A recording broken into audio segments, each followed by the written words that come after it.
এই পৃথিবীতে প্রথম একটি সময় রাসূল এসেছিলেন, সমস্ত নবীরা এসেছিলেন নবীদের ধারাবাহিকতায়। নবুয়ত এক সময় এসেছিল, নবুয়তের পরের একটা যুগ তৈরি হয়েছিল, যে যুগটার নাম হলো খেলাফত। খেলাফতের যুগ চালু হয়েছিল। হযরত আবু বকর থেকে হযরত আলী রাদিয়াল্লাহু তাআলা আনহু পর্যন্ত খেলাফতের যুগ ছিল। ভাইরা আমার, আল্লাহ নবী ইন্তেকাল করলেন সোমবারের দিন। বুধবারে আল্লাহ রাসূলকে দাফন করা হলো। সোমবারের দিন ফজরের ভিতরে আল্লাহ রাসূল ইন্তেকাল করলেন। ইন্তেকালের পরে গোটা মুসলিম মিল্লাতের ভিতরে শোকের একটা ছায়া নেমে গেল। রাসূল ইন্তেকাল করেছে, সমস্ত সাহাবারা কাঁদতে লাগলো। আল্লাহ রাসূলের মহব্বতের সাহাবারা সবাই বেকুল হয়ে গেল। রাসূল ইন্তেকাল করেছে, এই বিরহগাথা। ভাইরা আমার, হযরতে মা আয়েশা রাদিয়াল্লাহু তাআলা আনহার ঘরে আল্লাহ রাসূল তখন পর্যন্ত তার লাশটা আছে।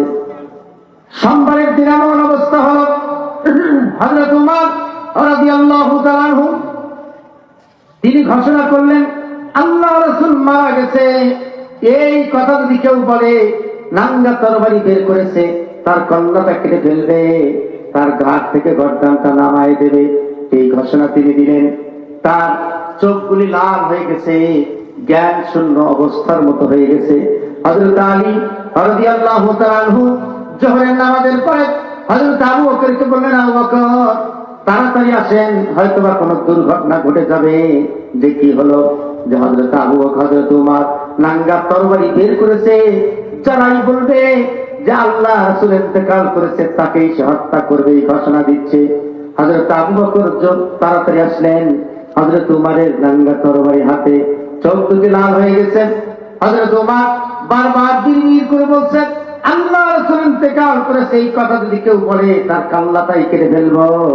হযরত আবু বকর দেখলেন আল্লাহ নবীর সাহাবা হযরত উমর নবীর মৃত্যুর শোকে জ্ঞান শূন্য হয়ে গেছে, পাগলের মতো হয়ে গেছে। ভাইরা,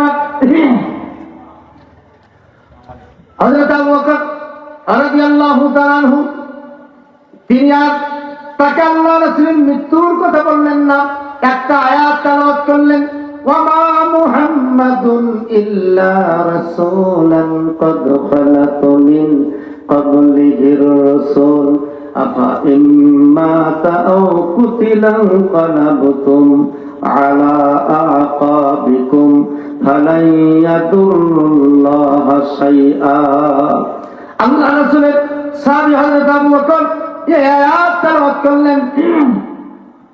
যে আয়াতের অর্থ হলো আল্লাহ নবী মৃত্যুবরণ করতে পারে, আল্লাহ নবী শাহাদাত বরণ করতে পারে। এই আয়াতের আয়াত শোনার পরে হযরত উমর রাদিয়াল্লাহু তাআলা আনহুর জ্ঞান ফিরে আসলো। তার হাত থেকে তরবারিটা পড়ে গেল। তিনি কাঁপতে কাঁপতে হাউমাউ করে কাঁদলেন এবং জ্ঞান শূন্য অবস্থায় মাটিতে পড়ে যাচ্ছিলেন।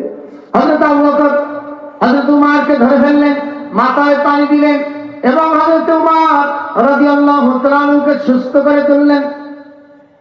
শুরু হয়ে গেল জোহরের নামাজের পরেই আল্লাহ রাসূল ইন্তেকাল করেছে। এবারে আল্লাহ নবীর ইন্তেকালের পরে আবার মুসলিম জাহানের মুসলিম মিল্লাতের খেলাফতের দায়িত্বকে পালন করবে। নবুয়তের পরে খেলাফত, এই খেলাফতের দায়িত্বকে পালন করবে। ভাইরা আমার, এই নিয়ে দ্বন্দ্ব শুরু হয়ে গেল সাহাবায়ে কেরামদের মাঝে। বিতর্ক সাহাবায়ে কেরামদের মাঝে গ্রুপ তৈরি হয়ে গেল। আনসাররা বলল, আমাদের পক্ষ থেকে খলিফা নির্বাচন করতে হবে। যারা মুহাজির ছিল তারা বলতেছিল মুহাজিরদের পক্ষ থেকে খলিফা নির্বাচন করা হোক। মক্কাবাসী ছিল, তারা বলল মক্কা থেকে খলিফা নির্বাচিত করা হোক। এরকম করে দলাদলি শুরু হয়ে গেল। এই দলাদলিটা চলতে থাকলো, বাড়তে থাকলো। একটা পর্যায়ে সোমবারের দিন সারাদিন চলে গেল, সারা রাত চলে গেল, কোনো সমাধান হলো না। মঙ্গলবারের দিন পড়ে গেল। রাসূলের লাশ তখন পর্যন্ত হযরত আয়েশা রাদিয়াল্লাহু তাআলা আনহার ঘরে পড়ে আছে। আল্লাহ নবীর লাশ সেখানে পড়ে আছে। খেলাফত দিয়ে রাষ্ট্রীয় ক্ষমতা, এইটা নিয়ে গন্ডগোল শুরু হয়ে গেল। মঙ্গলবার জোহর পর্যন্ত গেল, কোনো সমাধান হলো না। হযরত আয়েশা এসে বললেন, আব্বাজান হযরত আবু বকরকে বলছেন, আব্বাজান তাড়াতাড়ি সমাধান করেন, রাসূলের লাশ এখন পর্যন্ত আমার ঘরে আছে, গরমের দিন লাশ দাফন করা লাগবে, তাড়াতাড়ি এর একটা সিদ্ধান্ত গ্রহণ করেন। খলিফা নির্বাচিত না হওয়া পর্যন্ত, আরেকজন শাসক নির্বাচিত না হওয়া পর্যন্ত রাসূলকে দাফন করা যায় না। ভাইরা আমার, হযরত আবু বকর সহ সব সাহাবারাই খুব চেষ্টা করলেন, কিন্তু কোনো মতেই ঐক্যমত হচ্ছিল না। ওইভাবে মঙ্গলবারের দিনটা চলে গেল, রাতটা চলে গেল, বুধবারের দিন পড়ে গেল, আল্লাহর নবীর লাশ এখন পর্যন্ত ঘরের ভিতরে দাফন হয় নাই। খেলাফত নিয়ে এবারে গন্ডগোল শুরু হচ্ছিল, চলতেই ছিল, দলাদলিটা চলতেই ছিল। বুধবারের দিন দুপুরবেলা হযরত আয়েশা এসে আবার বললেন, আব্বাজান কি শুরু হলো? রাসূলের লাশ এখন পর্যন্ত আমার ঘরে, অথচ খেলাফতের বিষয় নিয়ে এখন পর্যন্ত দলাদলি চলছে, তাড়াতাড়ি সমাধান করেন। হযরত আবু বকর খুব দুশ্চিন্তা করতেছিলেন, এটার সমাধানটা কেমনে করা যায়। ভাইরা আমার, আসরের নামাজ পড়া হলো, নামাজের ইমামতি করলেন হযরত আবু বকর রাদিয়াল্লাহু তাআলা আনহু। ইমামতি করার পরে সাহাবাদের দিকে ঘুরে বললেন, আল্লাহর নবীর সাহাবারা, আমার মনে হয় খলিফা নির্বাচনের ব্যাপারে আমি একটা সমাধান পেয়ে গেছি। সমস্ত সাহাবা বললেন, কি সমাধান আপনি পেয়েছেন? সিদ্দিক সাহেব বলেন। হযরত আবু বকর বললেন, আল্লাহ রাসূল বলেছেন, লাউ কানা নাবিয়্যাম মিন বাদি লাকানা উমর, আমার পর যদি কোন নবী হয় সেই নবী হবে হযরত উমর। এই হাদিস থেকে বোঝা যায় আল্লাহ রাসূলের পরে নবুয়তের দায়ভারটা হযরত উমরকে দিলেই ভালো হয়। বলেন সুবহানাল্লাহ।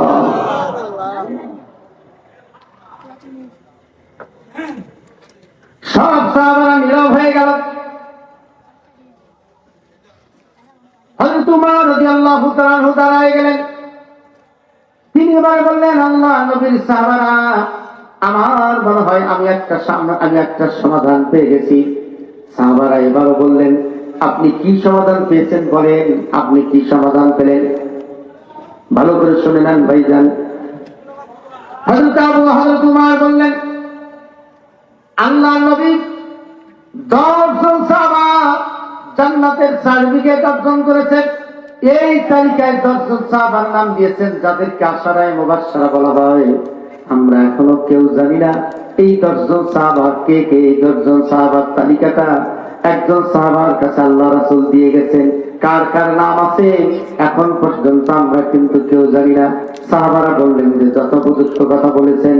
হযরত উমর বললেন, এই 10 জন আশারায়ে মুবাশশারা 10 জন সাহাবা প্রথম যিনি জান্নাতের সার্টিফিকেট পেয়েছেন, আমার দৃষ্টিতে খেলাফতের দায়িত্ব শাসক হওয়ার যোগ্য হচ্ছে একমাত্র তিনি। বলেন সুবহানাল্লাহ। যিনি জান্নাতের সার্টিফিকেট পেয়েছেন তিনি হচ্ছেন খেলাফতের প্রথম অবতার, তাকেই খলিফা নির্বাচিত করা হোক। সমস্ত সাহাবা আল্লাহ রাসূলের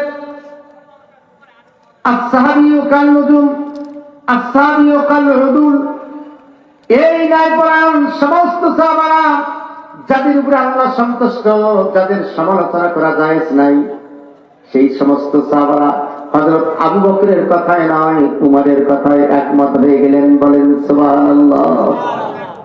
সব সাহাবারা বললেন এটাই সঠিক কথা।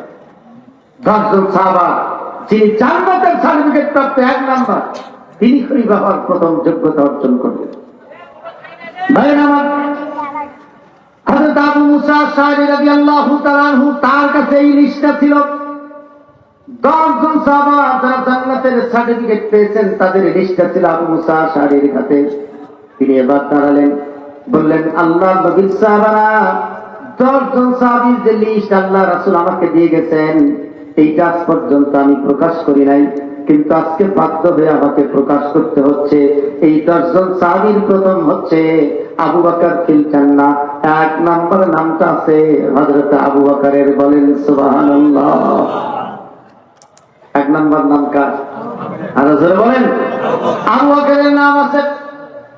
আর সাহাবারা কোনো কথা বললেন না। হযরত উমর গিয়ে আবু বকরকে মুসলিম জানের শাসক হিসেবে নির্বাচিত করলেন, তার হাতে বায়াত গ্রহণ করলেন, মনোনীত করলেন, তার প্রস্তাব দিলেন। তিনি সমর্থন করে তার হাতে প্রথম বায়াত গ্রহণ করলেন।